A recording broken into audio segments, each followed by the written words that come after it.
السلام عليكم. اليوم غنوجد معكم من بين الوصفات اللي عزيزه على والدي وما كتخطانيش في الطبله ديال الفطور. تاكوس.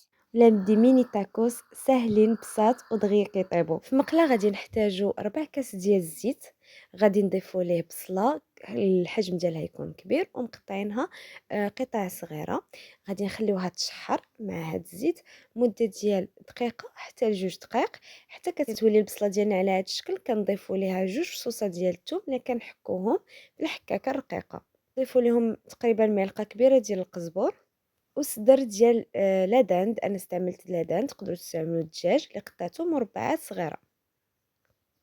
نخلطوا كلشي مزيان وغادي نضيفوا ليهم التوابل. بالنسبه للتوابل انا احتاجيت نص معلقه صغيره ديال الملحه، نص معلقه صغيره ديال الابزار، معلقه صغيره ديال القزبر مطحون، ومعلقه صغيره ديال الخرقوم. ونخلطوا كلشي ونخليوهم يطيبوا على نار مهيله مده ديال 10 ديال الدقائق. مورا ما طابت الحشوه ديالي ولات على هاد الشكل غادي نضيف ليها القشده ديال الطبخ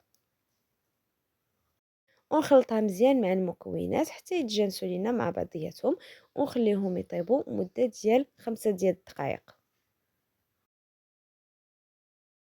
مورا ما طابت الحشوه ديالنا غادي نطفيو عليها ونخليوها تبرد. في هذه الاثناء غادي ناخذ الخبز ديال الطاكوس، غادي نقسمو على 4 كيف ما كتشوفوا في الفيديو.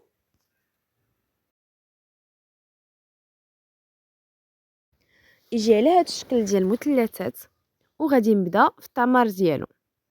والخطوه باش نعمرو غادي ندهنو الاول في الجناب ديالو كاملين بالدقيق مخلط مع الماء كيف ما كنديروا في البريوات، وغادي ندهنو بشويه ديال الصوص الجيريان، تقدروا ديروا اي صوص كتعجبكم. وغادي ناخذ معلقه كبيره من العماره ديالي نحاول نقادها في الخبز ديال الطاكوس ونضيف ليها الجبن المربع على هذا الشكل اللي كتشوفوا في الفيديو. من بعد نحاولوا نسدو هاد لي ميني تاكوس على هاد الشكل بشويه حتى نسدوهم على شكل لي سيغار ونديروهم في البانيني ديالنا. عاودت معكم الطريقه المره الثانيه باش تعرفوا كيفاش كنسدو لي تاكوس ديالنا، وحاولوا تسدوهم مزيان باش ما يتحلوا لكمش وانتم دايرينهم في البانيني. نعاودوا نفس الطريقه حتى نساليو لي ميني تاكوس ديالنا كاملين، نديروهم في البانيني نخليهم يتحمروا على هاد الشكل ونعاودوا نرجعوا ليهم ملي تحمروا نحلوا عليهم. وهذه هي النتيجه النهائيه ديالهم، كيكونوا محمرين من الجوانب بجوج. نحيدوهم ونعاودوا نفس الطريقه الميني تاكوس اللي باقي عندنا.